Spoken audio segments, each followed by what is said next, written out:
Hula ni Rudy Baldwin, kinilabutan ang mga netizens. Ang nawawalang dalagang si Catherine Camilon nga ba kaya, ang posibleng tinutukoy ni Rudy Baldwin sa kanyang hula? Tila kinilabutan ng maraming madla sa revelasyon niyang ito, dahil alam ng marami na halos lahat ng prediksyon nito ay totoong nangyari. Sa mga hindi pa nakakakilala, si Rudy Baldwin ay isang kontrobersyal na personalidad na nakikilala sa social media, lalo na sa kanyang mga social media post na naglalahad ng mga vision o panghuhula sa mga di umano ay pangyayaring magaganap sa hinaharap, lalong umugang ang kanyang pangalan nang matapos itampok ang kanyang mga hula sa mga palabas na KMJS at Rated K. Matatandaang naging viral si Rudy dahil sa nahulaan raw niya ang pagpanaw ng biteranang aktres na si Cherry Hill. Isa sa kanyang pangitain ay may isang sikat na artistang babae kung saan ay kinagigiliwan ng lahat. Magaling na artista umano ito at sumikat mula noong kabataan niya. Para sa ilang netizens ay tila si Cherry Hill nga ang tinutukoy sa pangitain na ito. Isa rin sa mga pangitain ni Rudy Baldwin ay isa ring artistang babae na kilala sa larangan ng musika, hosting at pag-arte. Kinabukasan nga lang nung may post ito ni Rudy Baldwin ay nabalitaan ang pagpanaw ng 1970s icon na si Claire de la Fuente. Ganun na rin ang pagpanaw ng veteranong broadcaster na si Mike Enriquez ay nahulaan din ito.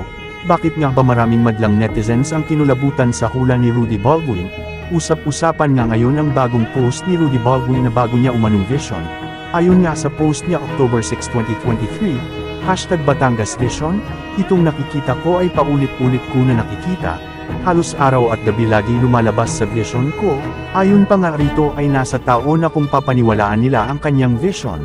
Gaya ng madalas ko pong sinasabi na tao lamang ako. At hindi ako Diyos para alam ko lahat, kung ano man pinapakita sa akin hanggang dun lang din ang aking masasabi. Bahagi nga ng post ni Rudy Baldwin ay may nakita umano itong babae na binaon sa lupa. Aniya, nakita akong isang babae na binaon sa lupa na wala ng buhay, sa isang lugar na kung saan tapat nito ay kalapit lang ng dagat. At ang tapat ng dagat ay makita kang matataas na mga damuhan, maraming damo, medyo mahaba ang damuhan. At nakita din akong bahay na bato pero wala akong makita na tao. Ayon pa nga rito ay may kalayuan umano ang syudad kung saan nangyari ang kanyang vision. Madaanan kayong kahoy ng kawayan bago nyo marating ang lugar. Pinapakita sa akin kahit nasa loob ako ng simbahan.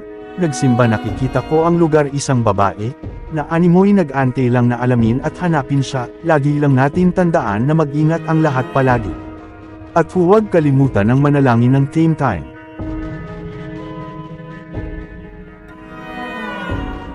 Maraming netizens naman ang nagbigay reaksyon sa post na ito ni Rudy Baldwin.